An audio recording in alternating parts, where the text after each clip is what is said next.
पाबंदी दोबारा से कर रहे हैं जो नॉन फाइलर्स के घर, जमीन और मोटरसाइकिल, गाड़ी खरीदने के लिए थी। फिर अपील कर रहा हूं, इस वक्त हमने टैक्स रिटर्न फाइल करने की मियाद बढ़ा दी है, अभी भी वक्त है, टैक्स नेट के अंदर आ जाएं। नॉन फाइलर से मुखातिब हूं। छूट खत्म, नॉन फाइलर्स पर दोबारा पाबंदी आयद कर दी गई। रिटर्न फाइल करने तक जमीन खरीद सकेंगे, ना ही गाड़ी। वजीर खजाना ने ऐलान कर दिया। 169 बड़े नॉन फाइलर्स को नोटिस जारी कर दिए। कौम का पैसा दुबई जाएगा, ना ही स्विस अकाउंट्स खुलेंगे। रियासत में इतना दम है, पैसा वापस निकलवा सके। कौमी असेंबली में फाइनेंस बिल मंजूर। पाकिस्तान का वादा है कि कौम का पैसा कौम पर खर्च होगा, न दुबई में महल बनेंगे, न लंदन में जायदाद बनेगी, न स्विट्जरलैंड के बैंक अकाउंट्स में जाएगा। 2-3 मिसालें दूंगा और यहीं पर सच और मफरूजों के दरमियान फैसला हो जाएगा। शहबाज भी मुखालफिन पर झपट पड़े। वजीर खजाना की तकरीर झूठ का पलंदा करार दे दी। कहा नून लीग को पीपल्स पार्टी से लड़ाने की कोशिश की गई। इल्जामात मुस्तरद कर दिए। मुल्क से अंधेरे खत्म, लीगी दौर हुकूमत के कारनामे गिनवा दिए। मुझे ख्याल आया कि शायद ये मेरा एक तज्जिया है, शायद क्योंकि शेर जो है सुकड़ के बिल्ली के बराबर रह गया, इसलिए बिल्ली याद आ रही है। शायद शेर सुकड़ कर बिल्ली हो गया है। हर तकरीर में लोड शेडिंग खत्म करने का कहते हैं। क्या बलूचिस्तान और केपीके के इलाके पाकिस्तान से बाहर हैं? शहबाज शरीफ से सवाल। सरमायाकारी से मुताल्लिक पीपी हुकूमत को नून लीग से बेहतर करार दे दिया। कहा नून लीग ने मिल्स ही बंद करा दी, बेवाओं की पेंशन रोकी, मजदूरों के 40 अरब पर डाका डाला।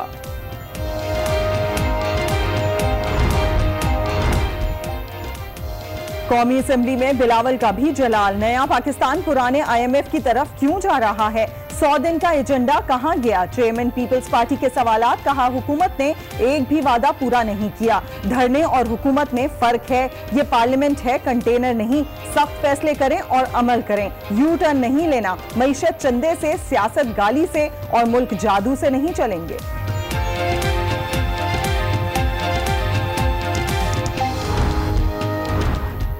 कौमी असेंबली इजलास में वजीर आजम की आमद। अरकान ने डेस्क बजाकर इस्तकबाल किया। इजलास से पहले बैठक लगाई। करप्शन किसी सूरत बर्दाश्त नहीं करेंगे। दिन रात काम करना होगा। इदारों में बेहतरी के लिए फौरी इक़दामात की हिदायत कर दी।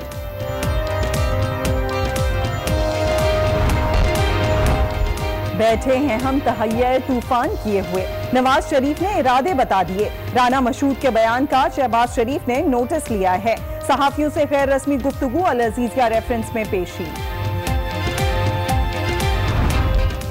तक मामला ठीक हो चुके हैं। शायद उनको ये समझ आ गई है कि उन्होंने घोड़ा समझा था, खच्चर नहीं। इंटरव्यू के अंदर कहीं पर अगर कोई डील का लफ्ज हो तो आप मुझको बताइए। डील का लफ्ज इस्तेमाल नहीं किया। इंटरव्यू सयाको सबाक से हटकर पेश किया गया। कभी चोर दरवाजे नहीं ढूंढे। राना मशहूद की वजाहतें। कहा हुक्मरानों का असल चेहरा सामने आ गया। राना मशहूद का बयान जाती राय नहीं, नून लीग का बयानिया है। फयाजुल हसन का रद्द अमल। शरीफ बरादरान को सियासी याजूज माजूज करार दे दिया। कहा शहबाज शरीफ को माफी मांगनी चाहिए।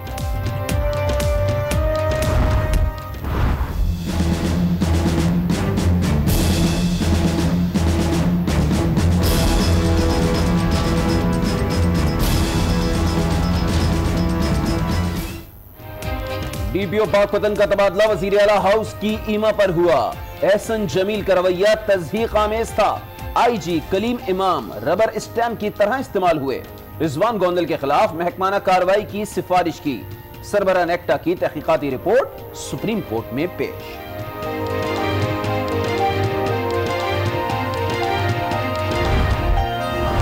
आर्टिकल 62(1)(f) को तावीज की तरह बांध लें, बार बार पढ़ें। डीपीओ पाकपतन तबादला केस में चीफ जस्टिस के रिमार्क्स, कहा पहले एहसन जमील की टोन ही अलग थी, अब माफी मांग रहे हैं, क्यों ना दहशतगर्दी का मुकदमा चलाएं। तहकीकाती रिपोर्ट की कॉपी वजीर आला पंजाब को भी देने की हिदायत, 3 दिन में जवाब तलब कर लिया।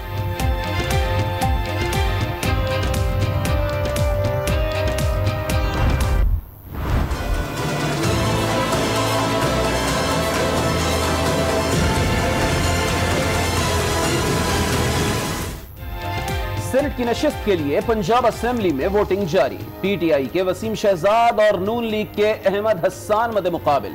पीपी ने नून लीग की हिमायत कर दी। पीटीआई को 185 और नून लीग को 159 वोट मिलने का इम्कान। इस्लामाबाद हाई कोर्ट ने शरीफ फैमिली की सजा मौतली का तफसीली फैसला जारी कर दिया। नैब ने अपार्टमेंट्स खरीदारी में मरियम की नवाज शरीफ को मुआवनत का हवाला नहीं दिया। मुल्जिमान को दी गई सजाएं देर तक कायम नहीं रह सकती। फैसले का मतन।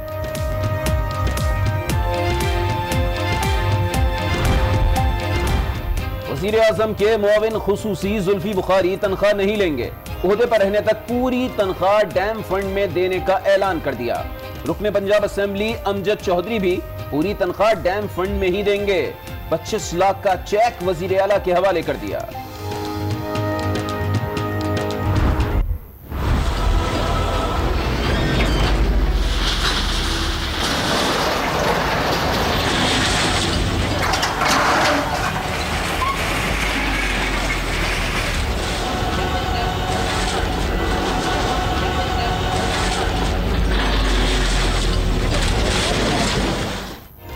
पंजाब में लैंड माफिया के खिलाफ क्रैकडाउन जारी। लाहौर शेराकोट में गैर कानूनी बस स्टैंड्स गिरा दिए गए। हरबंसपुरा केनाल रोड पर लोगों का एहतजाज। मुल्तान, गुजरांवाला और हाफिजाबाद में भी बुलडोजर चल गया।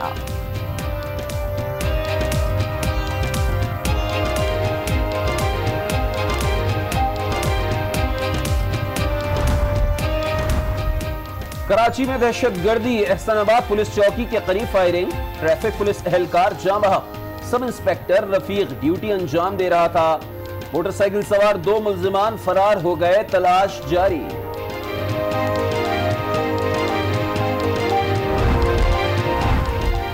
कराची में बिजली तार से माजूरी केस। अदालत ने के इलेक्ट्रिक और वालदैन का मुआहिदा मंजूर कर लिया। मुल्जिमान की रिहाई का हुक्म। इदारा मुआहिदे से इनहराफ करे तो दोबारा अदालत आ जाए। फैसले का मतन।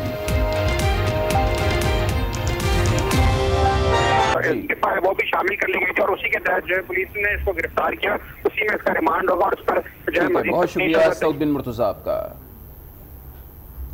रुख करेंगे कौमी असेंबली का, जिसने ज़िमनी मालियाती तरमीमी बिल की मंजूरी दे दी है। स्पीकर असद कैसर ने हर शेख की मरहलावार मंजूरी दी है। कौमी असेंबली ने ज़िमनी मालियाती तरमीमी बिल की मंजूरी दे दी है। स्पीकर असद कैसर ने मेंबरान से शिकवार मंजूरी ली। इस हवाले से मजीद जानेंगे हमारे साथ मौजूद हमारे नुमाइंदे राना तारिक से। जी राना तारिक, बताइएगा, बिल की मंजूरी हो गई है? जी सादिया, इस वक्त कौमी असेंबली के इजलास में जो है वो फाइनेंस तरमीमी बिल जो है 2018 उसकी शिकवार मंजूरी जो है वो का अमल जो है वो मुकम्मल हो चुका है। हुकूमत की जानिब से भरपूर शिरकत की गई। इजलास में 158 के करीब हुकूमती मेंबर थे, जबकि 130 के करीब जो है अपोजिशन के मेंबर थे। तो उनको अद्दी अक्सरियत जो है वो हासिल थी और फाइनेंस बिल की मंजूरी में कोई रखना या कोई रुकावट नहीं हुई और आसानी से स्पीकर कौमी असेंबली ने शिकवार मंजूरी ली और फाइनेंस बिल जो है कसरत राय से मंजूर कर लिया गया है कौमी असेंबली की जानिब से। और साथ साथ जो सिफारिशात थी की उनमें से भी चंद सिफारिशात जो है वो अडॉप्ट की गई हैं फाइनेंस बिल में। और उसके बाद आज कौमी असेंबली में अपोजिशन और हुकूमती बहुत शुक्रिया अपडेट करने के लिए।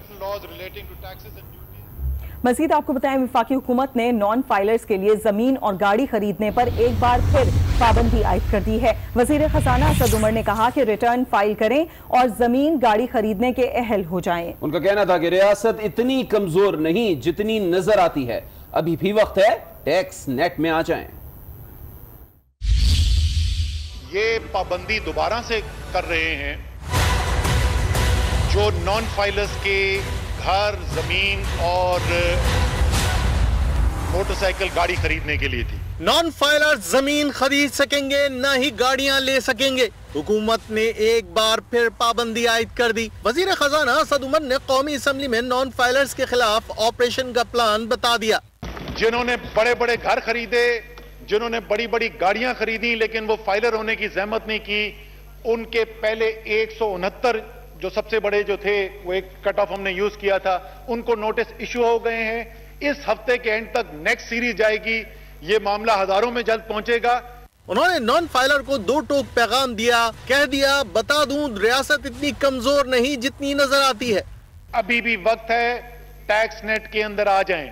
नॉन फाइलर से मुखातिब हूं, अगर आप ये करने के लिए तैयार नहीं है तो फिर ये याद रखें, ये रियासत इतनी कमजोर नहीं है जितनी नजर आती है। वजीर खजाना का कहना था कि गरीब आवाम के लिए नॉन फाइलर्स की शिक खत्म की, बैंकों में बड़ी रकम रखने वाले नॉन फाइलर्स को पकड़ेंगे। कौमी असम्बली में अपोजिशन लीडर शहबाज शरीफ ने वजीर खजाना की तकरीर को झूठा करार दे दिया। कहा कि पीपल्स पार्टी से लड़ाने की उनकी कोशिश नाकाम रही। नून लीग ने मुल्क से अंधेरे खत्म किए, 5000 मेगावाट बिजली के मंसूबे लगाए। कौमी असेंबली में अपोजिशन लीडर शहबाज शरीफ ने वजीर खजाना की तकरीर को झूठ करार देते हुए कहा कि पीपल्स पार्टी से लड़ाने की उनकी कोशिश नाकाम हो गई है। नून लीग ने मुल्क से अंधेरे खत्म किए, 5000 मेगावाट बिजली के मंसूबे लगाए।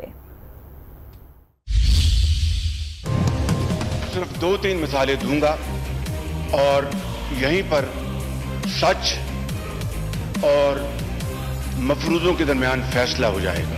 असद उमर की तकरीर पर शहबाज शरीफ ने भी पलटकर तनकीदी वार किए। वजीर खजाना की तकरीर को झूठ करार दिया।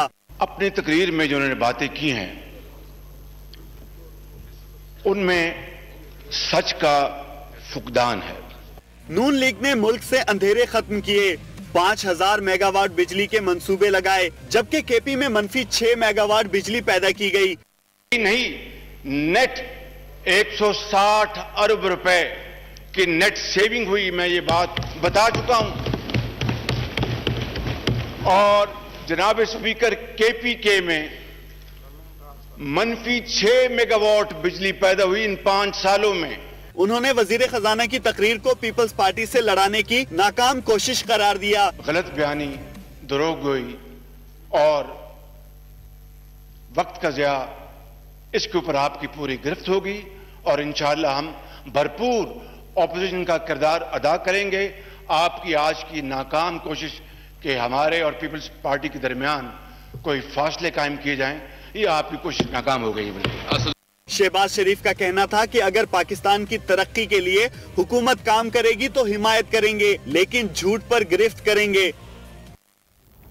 अपोजिशन लीडर की तकरीर में बिल्ली के जिक्र पर असद उमर ने कहा कि शायद शेर सुकड़कर बिल्ली हो गया है, जबकि उन्हें बिल्ली बहुत याद आ रही है। अपोजिशन लीडर के मुल्क में अंधेरों के दौर के हवाले से असद उमर ने तंज किया कि शायद उन्हें जरदारी दौर याद आ गया, क्योंकि जरदारी का दौर नून लीग से बहरहाल बेहतर था। शायद वो मेरी बात की तायीद कर रहे हैं या फिर वो खसियानी बिल्ली खंबा नोशी की बात कर रहे हैं। लीडर ऑफ द ऑपोजिशन ने किसी बिल्ली का जिक्र किया तो पहले तो मैं कंफ्यूज हो गया कि ये बजट की स्पीच में बिल्ली कहां से याद आ गई। फिर मुझे ख्याल आया कि शायद ये मेरा एक तज्जिया है कि शायद क्योंकि शेर जो है सुकड़ के बिल्ली के बराबर रह गया, इसलिए बिल्ली याद आ रही है। नया पाकिस्तान पुराने IMF की तरफ क्यों जा रहा है? बिलावल 100 दिन का एजेंडा कहां गया? बिलावल भुट्टो का ऐसा कहना था। आपको बताएं, बिलावल भुट्टो जरदारी कहते हैं कि जब से वजारत मिली है तब से जुनूबी पंजाब सूबे का जिक्र नहीं किया। उन्होंने कहा कि नया पाकिस्तान पुराने IMF के पास जा रहा है। 100 रोजा प्लान, 1 करोड़ नौकरियां और 50 लाख घरों का बजट में नामो निशान नहीं। मईशत चंदे से, सियासत गाली से और मुल्क जादू से नहीं चल सकता। Where is the 100-day plan? Government has increased gas tariff, has increased electricity prices, जिससे सिर्फ गरीब की रोटी महंगी होती है, मिस्टर स्पीकर, अमीर का महल नहीं। That voter has got a status quo budget of पुराना पाकिस्तान। बिलावल भुट्टो की हुकूमत पर तंकीद, पूछा 1 करोड़ नौकरियां, 50,000 घर कहां हैं? हुकूमत छुपकर IMF से मुज़ाकरात कर रही है। Why the secrecy? Why the lack of transparency? Why the lies? Will Will the finance minister deny that Naya Pakistan is going to Purana IMF? Because I can confirm, Mr. Speaker, that we will be going to the IMF. They will be going to the IMF. Bilawal ने कहा, धरना देने और हुकूमत करने में बहुत फर्क होता है। सियासत गाली और मुल्क जादू से नहीं चलता। मैं ये हुकूमत को बताना चाहता हूं कि धरना देने में और हुकूमत चलाने में बहुत फर्क होता है। ये पार्लियामान है, कंटेनर नहीं। आपने अब सीरियस सियासत करनी है। उन्होंने कहा कि जनूबी पंजाब की बातें करने वाले वजारत मिलने के बाद खामोश हैं। जब से जनूबी पंजाब महाज वाले को मिनिस्ट्री मिला है, तब से जनूबी पंजाब सूबा का जिक्र ही नहीं हो रहा। बिलावल भुट्टो ने FATF के वफ्द की पाकिस्तान आमद से मुतालिक इजहार ख्याल करते हुए कहा कि FATF का वफ्द पाकिस्तान आ रहा है, हुकूमत ने क्या इकदाम किए हैं। साबिक वज़ीर आज़म राजा परवेज अशरफ ने कहा कि पीपल्स पार्टी CPAC मंसूबे की मेमार है। नीलम झेलम समेत नून लीग और हमारी हुकूमत के तमाम मंसूबों का ऑडिट होना चाहिए ताकि कौम के सामने हकीकत लाई जा सके। वो कौमी असेंबली में ही इजहार ख्याल कर रहे थे। की बात होती है, उस वक्त तो कहा जाता था कि आसिफ अली जरदारी साहब जो हर 15 दिन के बाद चाइना क्या लेने जाते। तो आपको ये बात तस्लीम करनी पड़ेगी कि CPAC के मेमार भी हम हैं। लीडर ऑफ द अपोजिशन से मैं इत्तेफाक करता हूं, सिर्फ नीलम झेलम नहीं, जरूर नीलम झेलम का भी आप ऑडिट करें और उसका फोरेंसिक ऑडिट करें। जितने मंसूबे भी हैं, खाए वो हमारे दौर के हैं, खाए वो मुस्लिम लीग N के दौर में हैं या आपके दौर में होंगे, आज यहां फ्लोर ऑफ द हाउस जो है ना, ये रेजोल्यूशन बेशक आप पास करें कि ये पार्लियामान अक्रॉस द पार्टी डिवाइड बैठकर हम उसके फोरेंसिक ऑडिट करें और फिर कौम के सामने हकीकत लाएं। और आपको बताएं, माशी तज्जियाकारों का कहना है कि नॉन फाइलर्स पर टैक्स छूट के खात्मे का फैसला बेहतर है। ताहम कुछ का कहना था कि सिर्फ जायदाद और गाड़ियों पर पाबंदी आयद करके दीगर की छूट क्यों दी गई। आज न्यूज से गुफ्तगू में उन्होंने मजीद क्या कहा, ये आपको दिखाते हैं।